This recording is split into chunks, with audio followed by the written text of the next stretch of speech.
once you're free to, be whoever you want to be in the game, it helps you kind of sink into that character. It's a cool way to be to, yeah, attract those like-minded people. Something nerdy is going to happen. And we're going to make it cool, I think.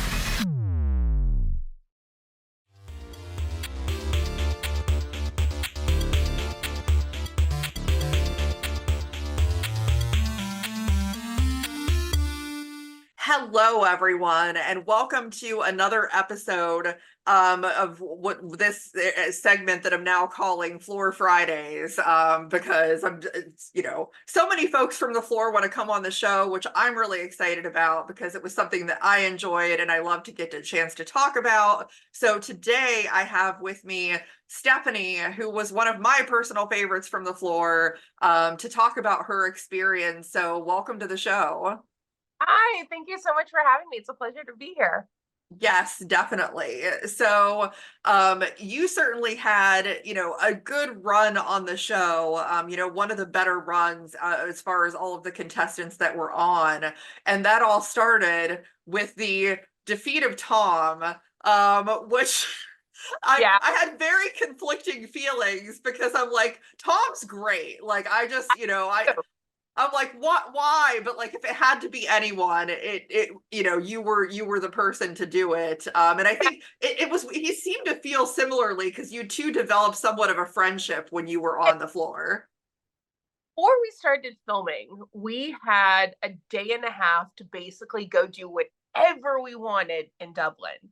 We could go anywhere we wanted, no chaperones, no nothing. And some of us contestants formed little groups and we would go do stuff. So the very first day I was there, Tom was part of the group that I was like doing stuff with.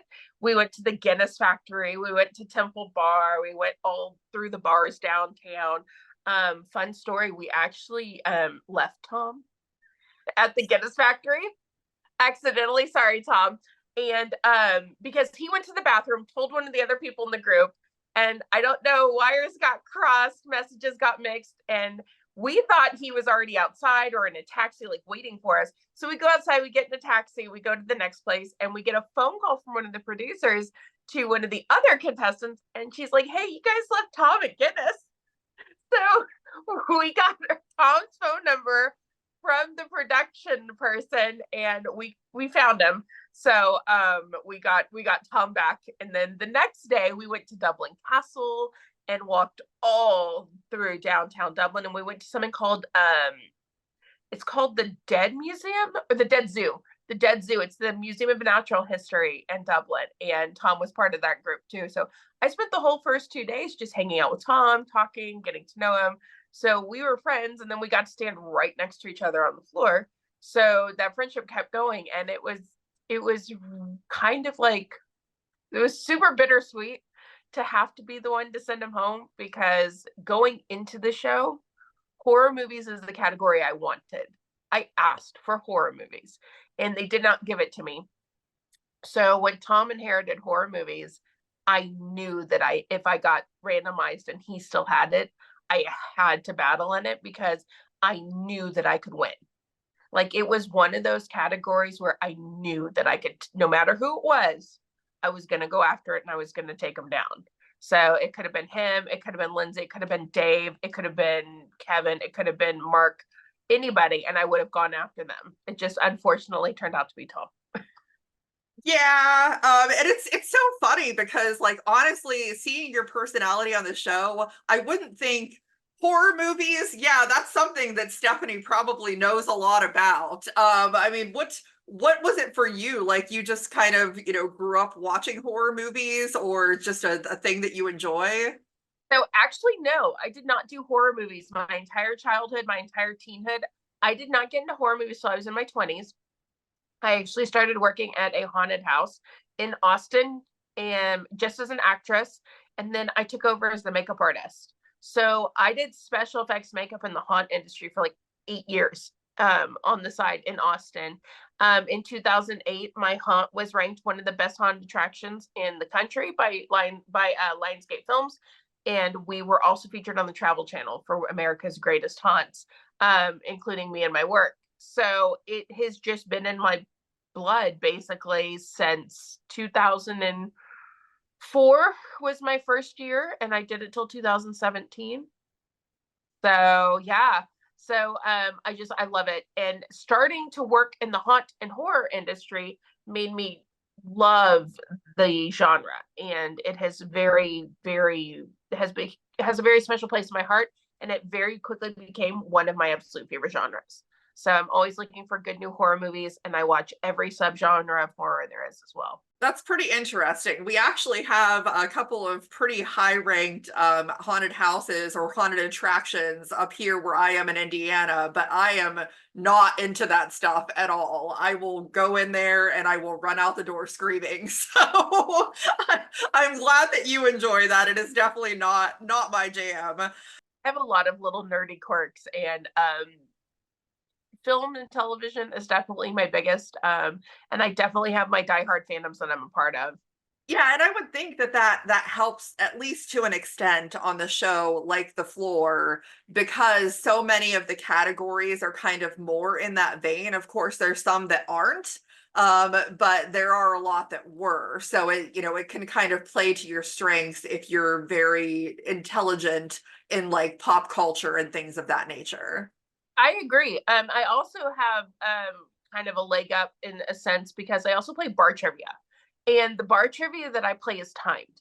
The faster you answer, the more points you get. So when they told us that it's going to be timed and you have to answer as quick as possible, my brain is already used to working in that mode during quizzes in the bar in a public setting. So for me, I was just like, oh, okay, this is great. Like, I can do this. And it didn't freak me out as much as some of the other people on the show. So that was really, really nice and kind of a little, extra step up that I had. Well, yeah, it's something that I've talked about with, the couple of contestants that I've had on so far is that if you're not used to like answering something like that under pressure or being like on a stage, kind of up there in front of people, it can be very intimidating and you can't really judge what your reaction to that situation is going to be. That's true. And, and I still got nervous. Don't get me wrong. So there, and you can kind of tell when I was getting nervous because when I would answer I wasn't shouting, but when I would answer, I would kind of get a little bit louder because I was just like, okay, say it as fast as I can. Get it out, get it out. And so by getting it out faster, it came out a little bit louder and a little bit more harsh. It wasn't anything on purpose. It was just that was how my nerves manifested themselves. That's very different for different people. And I think we kind of saw that throughout the course of the show. Now, I because you had such a run and did so many duels, I'm curious, out of all the duels that you did, which one did you personally find the most challenging? Birds. So, fun story. I was terrified that birds was going to be the category they were going to give me because when I was in the casting process because I did one Zoom casting and then I did another Zoom casting the second day. The second Zoom casting I did, I was asked point blank by the casting person, what do you know about birds, specifically exotic birds? We have a producer on the show that loves exotic birds and thinks it would be amazing to find a candidate or a contestant that knows a lot about birds and exotic birds. And so I happen to have a few weird bird facts shoved in my brain, having to do like birds of prey. So I just like pulled those few little things out I knew and told them, well, this is what I know, but I can learn more. And I was terrified that birds was going to be my category. So I had done a little bit of bird studying before going to Ireland because we didn't find out our categories until the night before shooting started. Yeah, that would be rough. Yeah. It doesn't leave you a lot of time to like figure it out at that point. So I was loosely studying birds before I went because I was really afraid that was going to be my category. Yeah, I mean, you might as well study as much as you can. So, Yeah. and certainly, I think that studying paid off for you eventually having to go through that category. Great. Now, circling back, as far as like, because you mentioned about the casting process, this is something I really want to ask everybody because it's so different for every person. But what was that for you? I applied on Instagram. I saw a random posting come across my Instagram For You feed. I was like, why not? My philosophy is you miss 100% of the shots you don't take, so why not try? So I sent it in, came home, told my husband, I was like, I did this thing. I don't think anything's gonna come of it, so let's not even think about it. 2 weeks later, I got a text message from one of the casting people asking if I was still interested. I was like, absolutely. And they're like, can you be on a Zoom interview in like 2 days? I'm like, sure. It was my day off. So sat exactly where I'm sitting right now, threw some makeup on, put my hair in a ponytail, did a practice round quiz so they could see that I knew stuff, and passed it. So they were like, we want you to meet with another casting person tomorrow. So I was like, great. So the next day I did the second casting. Then I started getting emails with things that they were asking me to fill out, proof that I had my passport, stuff like that. And like 6 weeks after it all started, I was on a plane to Ireland. That is crazy. I mean, I'm sure it had to be exciting though, obviously. What was your favorite thing about the whole experience? I mean, there's probably a lot there, but I'm just curious for you. Other than winning the money, it was the people. So I did not know what to expect. I didn't know if we were going to be sequestered from one another. I didn't know if they were going to like shove us all in a big house together, Big Brother style. Like, we had no idea if we would even be allowed to mingle or communicate with our fellow contestants. So when we got to the hotel, they're just like, here, because a lot of us found each other in the airport. So we went through customs, and then people were standing there holding those little like signs with our names on them. And so you would find the people with the tablet with your name going across the screen. And so while we were waiting for those people, because not all of the drivers were there all at once, we were kind of like looking at each other and like, what are you here for? And we're like, well, what are you here for? They're like, is it? And we're like, yeah, it's a game show. So we're in the airport. We're kind of making these little things.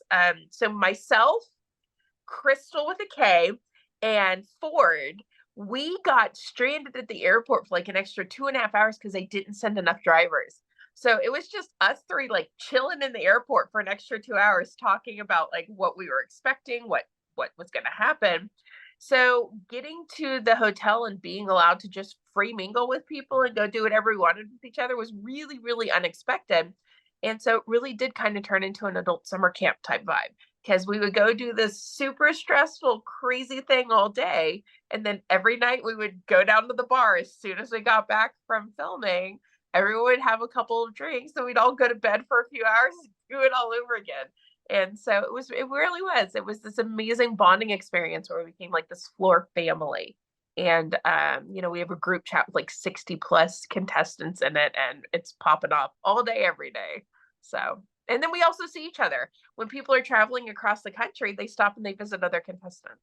And that's awesome. Like, I cannot think of any other game show or reality show that I know of where that's happened with like such a large group of people. You have your little pod sometimes, but like that's quite a few people. And I think it's amazing. I mean, especially, you with so many people with probably really diverse backgrounds and personalities, like to think that everybody can just be friendly with each other is something Yeah. I'm constantly amazed by. In some people's jobs, they travel with their jobs. So when someone's somewhere for work, like my husband went to Philadelphia for work, he ended up hanging out with Tom, Lindsay, and Dino Mike. And so they took him on like a tour of Philly, and they took him to dinner. And Tom actually, because he's a tour guide for his job. If you're ever looking for a good tour, hit him up, go on his Instagram or Lindsay's Instagram, book a tour. He's amazing. He was doing a cross country tour at the end of the summer with a bunch of kids from the UK. And it was like a camping tour. Like he was literally taking them camping across the country. And they came to San Antonio. So I actually got to see him and meet all these kids that he was taking on this cross country tour. So that was super, super fun. And it was the first time we really got to spend time together after the elimination and everything. Because once you got eliminated, unless you made it to like the 7th episode, later in the 7th episode, you went home the next day. You were on a plane first thing the next morning and you were back home. So that was really fun. But yeah, it's been a really cool thing. It's been really, really neat. That's awesome. Now, as far as, kind of going back to the floor and kind of the end of your journey on the floor, first of all, I'm sure as anybody did that had one of the larger pieces of territory, it was probably in the back of your mind that like, this is going to be a hill to climb, because when you have a lot, the randomizer obviously is much more likely to hit on somebody next to you, and they are very likely to be tempted to go for that big piece of territory. So, I mean, was that something that you were thinking about, having this large piece of territory that like, yeah, people are probably going to come for me and it's going to be really hard to get to the end? 100%, because it completely destroyed my entire strategy. So my number one strategy was to make sure that everybody knew that the girl that had brunch ran a brunch restaurant. That was strategy number one. Strategy number two was, when I got randomized, go for a single square that I knew I could take and sit on my 2 squares. Because the really cool thing is, once you got randomized, you wouldn't get randomized again. You would have to wait for someone to come and pick you. So if I got randomized and I picked someone with 1 square and I held on to my category of expertise, which was brunch, then I felt very comfortable with that. Unfortunately, Tom had to go and be Mr. Superman and take all these squares like right away. And then I basically had to pick out of the categories that I was surrounded by at the time. It was the category that I knew I would do well in. The others I was kind of iffy on. I had studied one-hit wonders. I had studied rock stars. And then I was like, you know what? I'd be stupid not to go for the category that I know I can take without a shadow of a doubt. And so my hand was forced. My hand was forced and I had to just do it. And then I had like 11 squares. And I was like, oh man, this ruins everything. So then I just basically had to play defense. That's really all I was doing. I literally just sat down and played defense. I kept going back to the floor. I kept waiting for people to challenge me. Luckily, a lot of the categories that I had to battle in, I have experience in, because I've done a lot in my 25-year working career. Because from 2002 to 2018, I consistently worked 2 to 3 jobs at a time. So that's why I have so much experience. For sure. I mean, that was something that was very noticeable, that was helpful to you, because not every, like, some people just have their couple of things that they know a lot about and don't really know anything outside of that. I mean, the crazy thing is that eventually you went down on barbecue, but it wasn't because you didn't know things. It's just the luck of the draw. Like, if you hesitate even that little bit, that could be the difference. 1 second. And I have to say that if I had to go out, I wanted to go out in a good battle, in a good duel, where I knew stuff and I wasn't passing every single time. If I had to battle in one-hit wonders, I would have looked like an idiot, because when it came time and they did one-hit wonders, which is a category that I inherited that I knew I would do horribly in, I only knew like 4 of them. So I was very happy that I got to go down on a really strong battle instead of floundering. Yeah, for sure. And I'm curious, I mean, I would think that after seeing Anne take down, I think she took Jasper down before you, and Jasper was somebody that early on kind of established like, hey, I'm good at this. That you had to know that you were going up against somebody who would probably put up a very strong showing and would be a challenge. 100%. And I think she did an absolutely amazing job. The win was absolutely phenomenal. She deserved it. I stumbled, and that's what happens. That's how the cookie crumbles. But when you sign up for a show like it, that is like the realist possibility. That the likelihood of you losing and going home is way greater than you winning. I mean, at least in my head. So, and the cool thing too is we didn't know about the secondary prize until we got there. We didn't know about the secondary prize until like the night before. So we all showed up thinking it's all or nothing.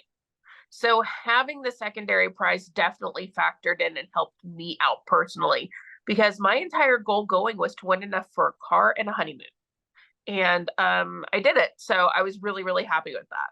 Well, and that's the thing is that I think, like, Rob Lowe as the host kept bringing it up constantly, like about going for the $20,000 or going for the long haul. And the odds of getting the $20,000 seem to be a lot greater than Yes. winning in the end. Yeah. And it worked out for me, definitely. So, and I'll be thanking Rob Lowe when I'm in Europe in December on my honeymoon. Yeah, I was gonna ask, what honeymoon did you end up deciding to go with? You're gonna do 13 days. Half of it's gonna be in Paris and in France, and half of it's going to be in Germany.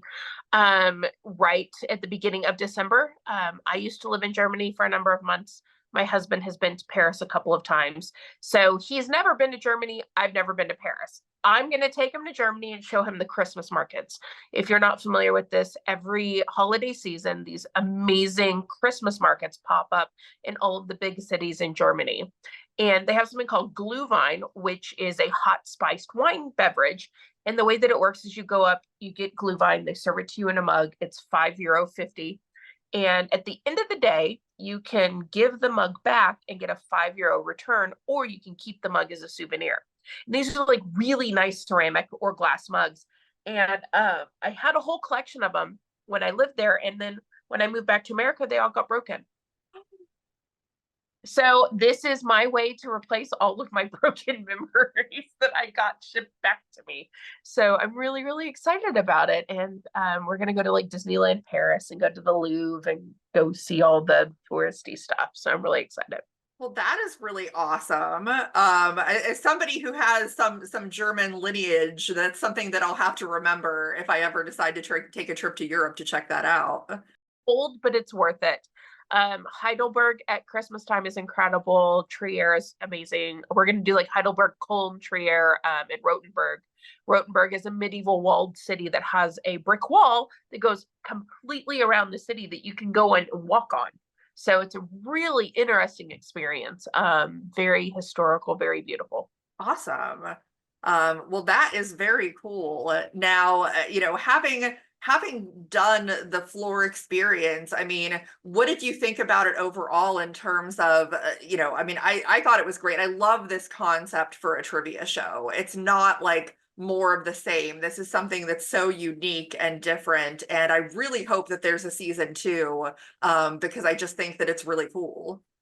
I'll hope there's a season 2. We were the most streamed game show in Fox TV history. Like our view numbers, like every single week we were just like, what is happening? Like it's not slowing down. It just kept getting bigger and bigger. And now new people are finding the show because of Hulu.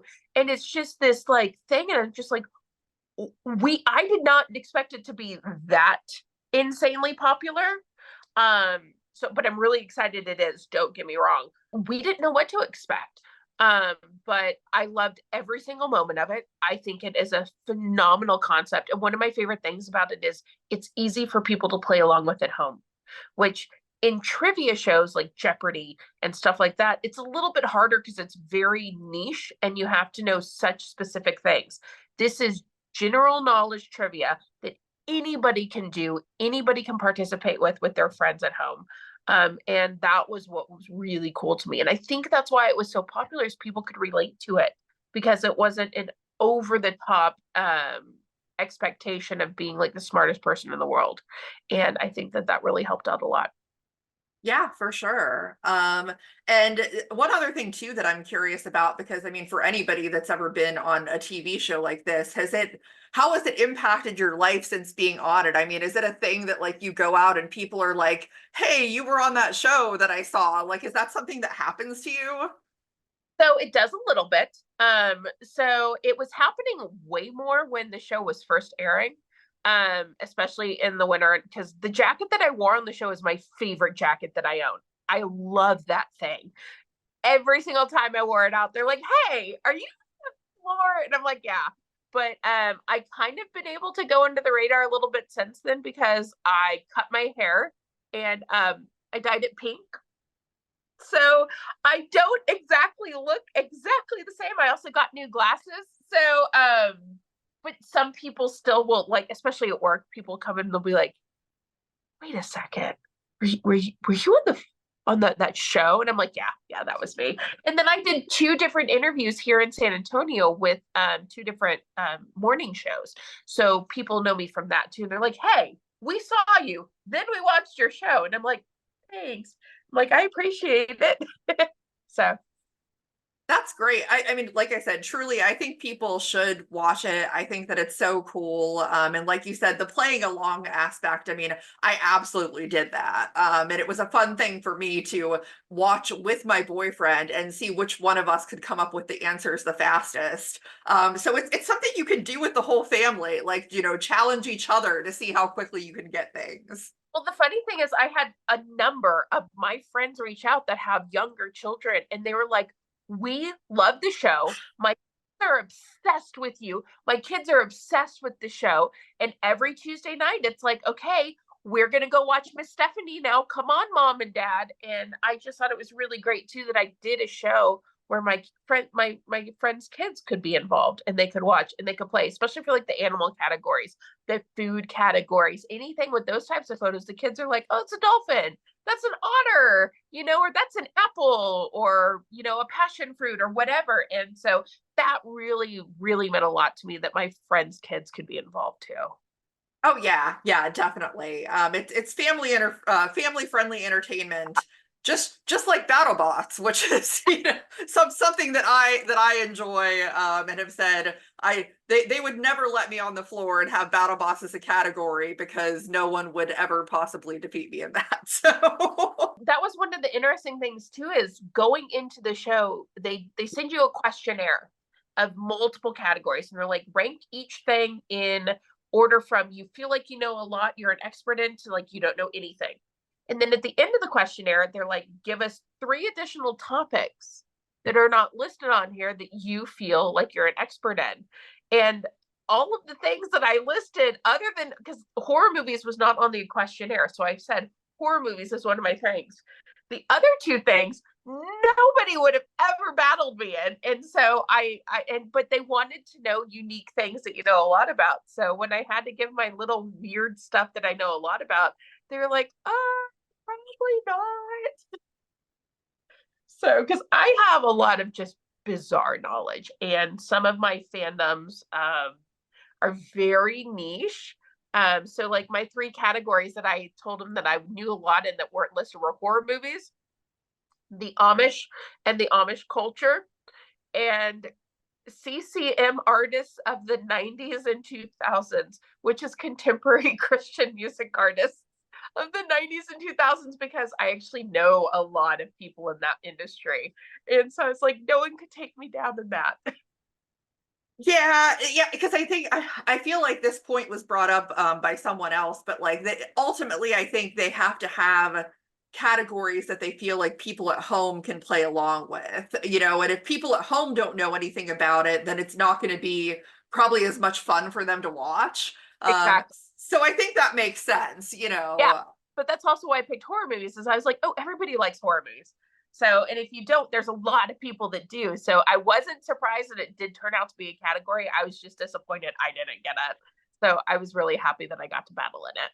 Yes, absolutely. Well, that is super cool. Well, like I said, you were definitely one of the more memorable people on the show, at least for me. It was a fun time. So for anybody that's watching, if you haven't checked the floor out, I would definitely recommend it as something to watch, for sure. But for everybody that is watching, please make sure that you like, subscribe, share, all that good stuff. Let me know what you think about this content and these interviews. And thank you again to Stephanie, and we'll see everybody next time on the show.